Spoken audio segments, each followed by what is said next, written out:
होती. पुसद परिसरातील खेड्यापाड्यातील विद्यार्थ्यांना हक्काचं शिक्षण मिळावं म्हणून ज्यांनी हे स्वप्न पाहिलं ते फुलसिंग बाबू यांना अभिवादन करतो. आणि ज्यांनी हे स्वप्न प्रत्यक्षात उतरवलं ते हरित क्रांतीचे प्रणेते महाराष्ट्राचे माजी मुख्यमंत्री वसंतराव नाईक साहेब यांना अभिवादन करतो. आणि आज बीकॉम प्रथम आणि बीकॉम द्वितीय यांच्याकडून बीकॉम थर्ड इयरला आपण निरोप देत आहे.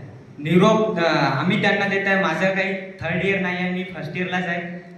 तर बोलायचं म्हणजे थर्ड इयरबद्दलच आहे. तर माझा पहिला दिवस होता कॉलेजचा बीकॉम फर्स्ट इयरमध्ये, आता पण फर्स्ट इयरमध्येच आहे. तेव्हा माझा पहिला मित्र म्हणजे आयुष दादा भेटला.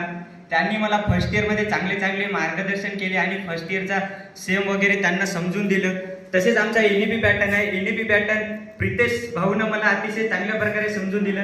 कारण त्यांना पण माहीत नव्हतं आणि मला पण माहीत नव्हतं, पण तरी पण त्यांना आमच्या बंजारी बोलीभाषेत त्यांना मला समजून दिलं. हे त्यांच्याबद्दल मला मनोगत व्यक्त करायचं आहे म्हणून मी इथं बोलण्यासाठी आलो.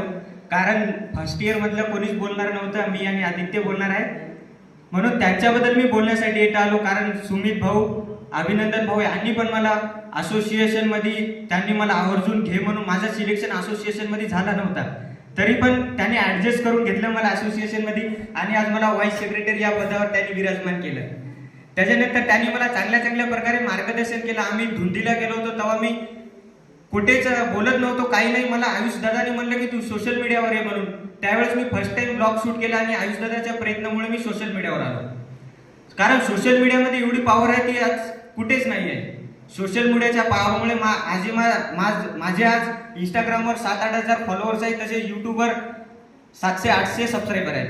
तेवढा मला सोशल मीडियाचा प्रेम मला आयुष दादाच्या या प्रयत्नामुळे झाला. कारण तेवढा मला माहीत नव्हतं अगोदर काही. आयुष दादाचा मला प्रयत्न भरपूर चांगला मिळाला, त्याच्यामुळे आज मी आणि मला बोलायची पण संधी मला येतं. बोलणं पण एवढं येत नव्हतं ते मी NSS मध्ये गायकवाड मॅडम यांच्याकडून शिकलो.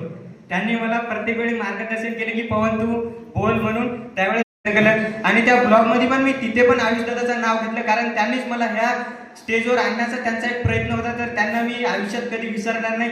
कारण निरोप आम्हाला त्यांचा द्यायचा आहे, तर त्यांना मला निरोप नाही द्यायचा आहे. त्याचं माझं नातं आयुष्याचं आता जमलेलं आहे, तर ते आता कधीच तुटणार नाही अशी मी आशा बाळगतो. आणि मी माझे 2 शब्द संपवितो. जय हिंद, जय महाराष्ट्र.